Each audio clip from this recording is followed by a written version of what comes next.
अरण्याच्या बाबतीमध्ये तिला असणारं सोडून दिलं. ही गोष्ट शकुंतलांनी म्हणजे पक्ष्यांनी बघितली. विचार करण्याची गोष्ट आहे. माणसं त्याग करतात, अप्सरा त्याग करते आणि त्या कन्येचं पालन पोषण शकुंत नावाचे पक्षी करतात. ज्यावेळेस या पक्ष्यांनी त्या कन्येला बघितलं ना, कन्येला बघितल्याच्या नंतर पक्ष्यांना दया आली आणि पक्ष्यांना दया आल्याच्या नंतर त्या शकुंत पक्ष्यांनी काय केलं, गिधाड असेल, लांडगा असेल, कुत्रा असेल किंवा हिंस असणारे पक्षी आहेत जे की कच्चं मांस खातात, हे येतील आणि या कन्येला असणारं खाऊन टाकतील. म्हणून काय केलं त्या शकुंत नावाच्या पक्ष्यांनी, आपले जे पंख होते का नाही, सगळे पंख एका ठिकाणी सगळ्या पक्ष्यांनी केले. जसं आपण पावसाळ्यामध्ये छत्रीवर धरतो का नाही, तशा स्वरूपामध्ये त्या पक्ष्यांनी काय केलं, आपले असे पंख पसरवले आणि त्या कन्येला मात्र कुठल्याही जे कच्चं मांस खाणारे असणारे प्राणी आहेत त्यांना मात्र कन्येचं दर्शन होऊ दिलं नाही. एक दिवस कण्व नावाचे असणारे ऋषी अरण्यामध्ये फिरत असताना आले. अरण्यामध्ये फिरत आल्याच्या नंतर सगळ्या शकुंत पक्ष्यांनी त्या कण्व ऋषीचे असणारे पाय धरले. महाराज, एक काम करा, ही असणारी कन्या आहे, विश्वामित्र आणि मेनकेची असणारी कन्या आहे, हिचा असणारा तुम्ही स्वीकार करा, पालन पोषण करा, आमची विनंती आहे तुम्हाला. पक्ष्यांनी सांगितल्यामुळं शकुंत पक्षाच्या विनंतीवरून कण्व नावाच्या ऋषींनी त्या शकुंतलेचा स्वीकार केला आणि आपल्या असणाऱ्या तिला घरी घेऊन आले. ही सगळी असणारी हकीकत शकुंतलेनं राजा दुष्यंताला असणारी ही सांगितली. सांगितल्याच्या नंतर राजानं विनंती केली, शकुंतला, माझी अशी इच्छा आहे की मी तुझ्यासोबत असणारा विवाह करावा. त्या विवाहाच्या बाबतीमध्ये सांगितलं की गांधर्व विवाहाच्या बाबतीमध्ये मी तुझ्यासोबत लग्न करण्याकरता तयार आहे. आणि लक्षात ठेव, ही संधी पुन्हा पुन्हा मात्र येत नाही बरं का. मी भरपूर श्रीमंत आणि महान असणारा राजा आहे. जर तू माझ्यासोबत विवाह जर केलास तर विवाह केल्याच्या नंतर कालांतरानं मी असणार माझ्या राज्यातून तुला पालखी पाठवील आणि या अरण्यातून माझ्या राज्याकडे तुला घेऊन राहील आणि महाराणीचं असणारं पद मात्र तुला मी बहाल करील. काही प्रलोभनं दाखवली आणि प्रलोभनं दाखवल्याच्या नंतर दोघांचा असणारा गांधर्व नावाचा असणारा विवाह झाला. गांधर्व विवाह म्हणजे दोघांची असणारी सहमती. तिथं काही लग्नाला मंगलाष्टिका नाही किंवा काही नाही किंवा काही नाही, अरण्यामध्ये झालेला असणारा विवाह आहे. सुंदर स्वरूपामध्ये असणारा ज्या बाबतीमध्ये आताची विवाह आहेत असा मात्र तो विवाह नाही, दोघांच्या सहमतीचा असणारा तो विवाह गांधर्व विवाह झाला. दोघांच्या बाबतीमध्ये असणारी मनोकामना त्या ठिकाणी असणारी पूर्ण झाली. दुष्यंत नावाचा राजा शकुंतलेला आश्रमामध्ये सोडला आणि आश्रमामध्ये सोडून असणारे ते निघून गेले. ज्यावेळेस कण्व नावाचे असणारे ऋषी आले, त्यांना सगळी असणारी हकीकत सांगितली. सांगितल्याच्या नंतर कण्व नावाच्या ऋषीने सुद्धा सांगितलं, बाळ, काळजी करू नको, तुझ्या पोटी महान असणारा मुलगा जन्माला येईल आणि तो असणारी तुझी कीर्ती मात्र त्या ठिकाणी वाढविल, काळजी करू नको. कालांतरानं त्या शकुंतलेच्या पोटी जो मुलगा जन्माला आला का नाही, त्याचं नाव ठेवलं भरत. आपल्या ज्या भारत देशाला नाव आहे का नाही, हे भारत देशाला भारत नाव असण्याकरता अनेक असणारे कारण आहेत. एक जडभरत म्हणायचा असणारा राजा होऊन गेला, त्याच्यामुळे सुद्धा भारत असणारं नाव आहे. एक प्रभू श्रीरामचंद्रजीचा असणारा भाऊ आहे, त्यांचं नाव सुद्धा काय आहे, भरतच आहे. एक असणारा हा महाभारतामधला असणारा भरत आहे. याच्यामुळं सुद्धा आपल्या भारत देशाला भारत असणारं हे नाव आहे.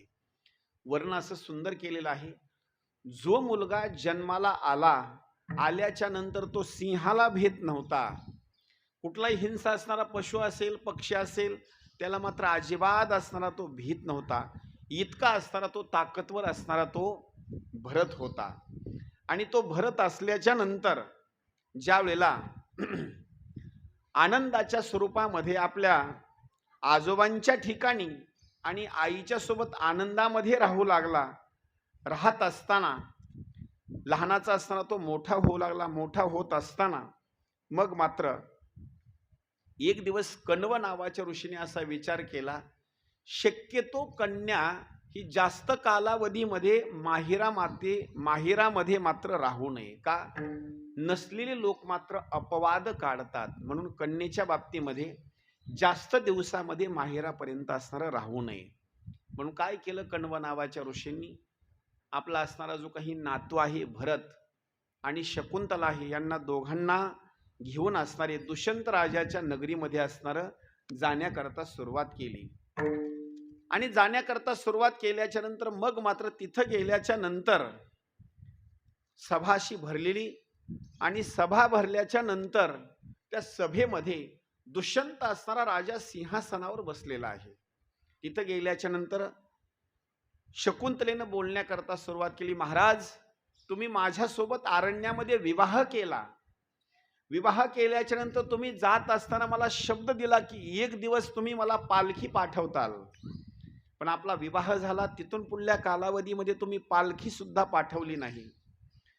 महाराज आपल्या बाबतीमध्ये एक मला पुत्र असणारा झालेला आहे, या पुत्राचा असताना तुम्ही स्वीकार करा.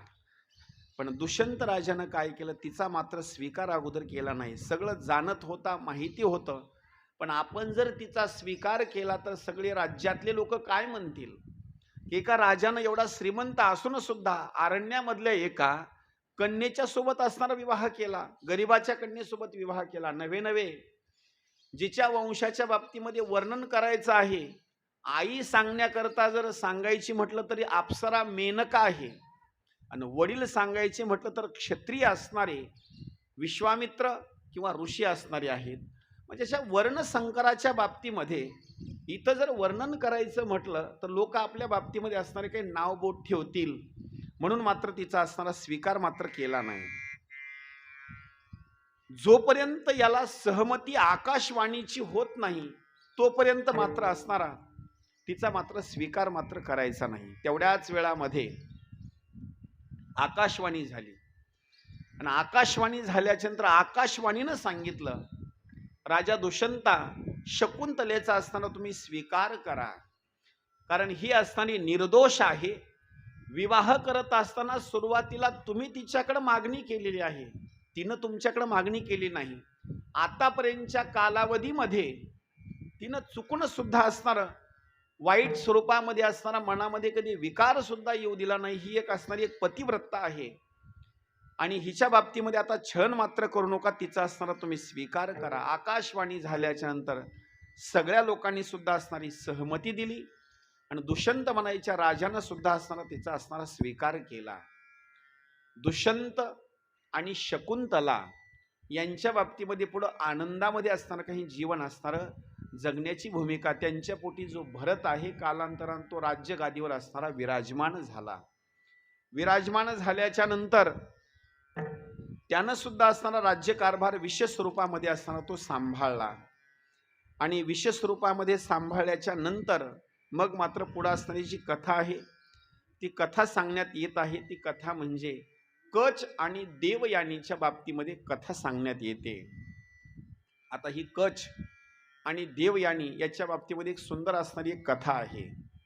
कथा अशी आहे, देव आणि दैत्य लोकांचं जर भांडण लागलं किंवा युद्ध जर लागलं ना, तर दैत्य लोक जर युद्धामध्ये जर मरण पावले तर शुक्राचार्याजवळ असणारा संजीवनी म्हणायचा असणारा मंत्र होता. मरण पावलेला माणूस सुद्धा जिवंत करण्याची शक्ती ही शुक्राचार्याच्या जवळ होती. पण युद्धामध्ये जर देव मरण पावले तर देवाला वाचवण्याकरता संजीवनी म्हणायचा असणारा मंत्र मात्र बृहस्पतीकडे सुद्धा नव्हता. आता जर या कलियुगामध्ये जर तो संजीवनी मंत्र जर कोणाकडे असता ना तर माणसंच मरत नव्हते बरं का. संजीवनी मंत्र जो असता तो म्हणजे मेलेला माणूस सुद्धा जिवंत करण्याकरता आला असता. तो संजीवनी मंत्र शुक्राचार्याकडे असणारा तो मंत्र होता. आता तो मंत्र कसा शिकायचा म्हणून बृहस्पतीचा असणारा एक मुलगा ज्यांचं नाव आहे कच, त्या कचाला सांगितलं, कचा तू काही करायचं पण शुक्राचार्याकडे जायचं, आणि शुक्राचार्याकडे जाऊन असणार त्यांच्याकडून असणारी मंत्रविद्या असणारी तू घ्यायची. कच गेला. कचाचा स्वीकार त्या शुक्राचार्यांनी केला. पण दैत्याचे असणारे जे गुरु आहेत शुक्राचार्य, त्या दैत्यांना संपूर्ण असणारी हकीकत समजली. या ठिकाणी हा जो कच आलेला आहे हा देवाकडून आलेला आहे. आणि देवाकडून आल्याच्या नंतर कार्य संपादन करेपर्यंत काहीतरी कपट करणार, एकदा विद्या शिकणार आणि पुन्हा मात्र तो परत जाणार. त्या शुक्राचार्याला एक कन्या आहे. त्या शुक्राचार्याच्या कन्येचं नाव आहे देवयानी. नाव लक्षात ठेवा बरं का, देवयानी असणारं नाव आहे. देवयानी ही सुद्धा उपवर असणाऱ्या स्वरूपामध्ये आहे. आणि हा कच सुद्धा आहे, हा सुद्धा असणारा तरुण आहे. कच पाहण्याच्या बाबतीमध्ये, दिसण्याच्या बाबतीमध्ये एकदम सुंदर आहे. देवयानी सुद्धा असणारी त्या ठिकाणी स्वरूपवान सुंदर आहे. आणि ज्यावेळेला प्रेमाच्या बाबतीमध्ये देवयानीचं असणारं जे प्रेम होतं त्या कचाच्या बाबतीमध्ये असणारं होतं. पण ही गोष्ट शुक्राचार्याला माहिती नाही, दैत्य मंडळीला माहिती नाही. मनोमन असणारी कचावर असणारी ती देवयानी प्रेम करत होती. एक दिवस त्या कचाला मारण्याकरता दैत्य लोकांनी एक षडयंत्र केलं. अरण्यामध्ये कच गाई वासरं राखत असताना कचाचा असणारा त्यांनी वध करून टाकला, त्याला ठार केलं आणि प्रेत मात्र तसंच असणारं टाकून दिलं. एक म्हणजे प्रेताला दहन केलं नाही, पुरलं नाही किंवा काही नाही. गाई वासरे सगळे असणारे घरी शुक्राचार्याचे असणारे आले. घरी आल्याच्या नंतर सहज देवयानीनं शुक्राचार्यांना विचारलं, बाबा गाई वासरं चारण्याकरता जो कच अरण्यामध्ये गेलेला आहे तो मात्र आणखी परत आला नाही. शुक्राचार्य महाराज अंतर्दृष्टीने त्यांनी पाहण्याकरता सुरुवात केली. लक्षात आलं कचाचं प्रेत नेमकं कुठं आहे. त्या कचाचं प्रेत आणलं आणि प्रेत आणल्याच्या नंतर शुक्राचार्य महाराजांनी संजीवनी म्हणायचा मंत्र म्हटला. मंत्र म्हटल्याच्या नंतर मेलेल्या कचाला जिवंत केलं. पहिला भाग. नंबर 2, ज्यांनी कचाला मारलं होतं त्या दैत्याला मात्र राग आला. अरे आपण कचाला मारलं पण त्याचं प्रेत जशाला तसं तसंच ठेवलं. आपण एक काम करायला पाहिजे होतं, त्याच्या शरीराचे तुकडे तुकडे करायला पाहिजे होते आणि कुठंतरी बाजूला असणारे टाकून दिले पाहिजे होते. दुसऱ्या दिवशी काय केलं त्या राक्षस मंडळींनी, कचाला परत ठार केलं. ठार केल्याच्या नंतर शस्त्र हातामध्ये घेतली आणि त्याचे बारीक बारीक असणारे तुकडे शरीराचे केले. आणि जे वाघ असेल, सिंह असेल, लांडगा असेल, कोला असेल यांच्या बाबतीमध्ये असणारे तुकडे करून ते मांसाचे असे टाकण्याकरता आले. कच मरण पावला. गायी परत आल्या. रात्रीच्या वेळेत परत देवयानीनं प्रश्न विचारला आपल्या पिताजींना, महाराज कच आणखी परत आला नाही. परत शुक्राचार्य महाराजांनी डोळे झाकले तर पाहतात तर काय कचाचा अंशाचे मांसाचे तुकडे पडलेले आहेत. परत ते मांसाचे तुकडे जमा करून परत शुक्राचार्य महाराजांनी संजीवनी मंत्र म्हटला आणि संजीवनी मंत्र म्हणूनच सुद्धा त्याला जिवंत केलं. म्हणजे लक्षात ठेवा शुक्राचार्य महाराज म्हणजे साधारण नाहीत बरं का. ते जर आज असते तर पोस्टमार्टम केलेल्या प्रेताला सुद्धा जिवंत करत होते. ते म्हणजे तुकडे तुकडे केल्याच्या नंतर सुद्धा जिवंत करत होते. तिसऱ्या वेळेला ज्यावेळेस या राक्षस मंडळीला असं समजलं की पहिल्या वेळेला प्रेताला तसंच ठेवलं, दुसऱ्या वेळेला त्याचे तुकडे तुकडे केले पण अनेक ठिकाणी आपण टाकून दिले, आता असं नाही करायचं. आता कचाचा वध करायचा आणि त्याच्या प्रेताला दहन करून टाकायचं. म्हणून त्यांनी काय केलं, कचाला ठार केलं, सरपण वगैरे गौरी असते त्याच्यामध्ये त्याला दहन केलं आणि राख असताना जमा केली. आणि राख जमा केल्याच्या नंतर ती राख इतरस्त कुठं नाही टाकली. त्याची जी हास्ती होते का नाही, हास्तीचं चूर्ण करून एका पुडीमध्ये असताना ते भरलं. आणि पुडीमध्ये भरल्याच्या नंतर शुक्राचार्य मद्य पीत होते, त्यांच्या गिलासामध्ये काय केली, ती सगळी पुडी असणारी ती टाकून दिली. मद्य शुक्राचार्यांनी काय केलं, ते जशाला तसा ग्लास उचलला आणि मद्याच्या स्वरूपामध्ये पिऊन टाकला. आता कचाच्या हाडाचे म्हणजे शरीराचे असणारे जे हाड आहेत का नाही, चूर्ण झालेलं पीठ हे सगळं कुठं गेलं, आता शुक्राचार्याच्या पोटामध्ये गेलं. पोटामध्ये गेल्याच्या नंतर रात्र झाली. देवयानीनं परत बाबांना प्रश्न केला, आणखी कच दिसत नाही, आणखी मला असं वाटतं की दैत्य लोकांनी कचाला मारला असावं. त्यावेळेला शुक्राचार्यांनी डोळे झाकले आणि अंतर्ज्ञानानं पाहिलं कच कुठंही दिसत नाही. तेवढ्या सहज आपल्या पोटामध्ये बघितलं तर कच कुठं आहे? आता पोटामध्ये आहे.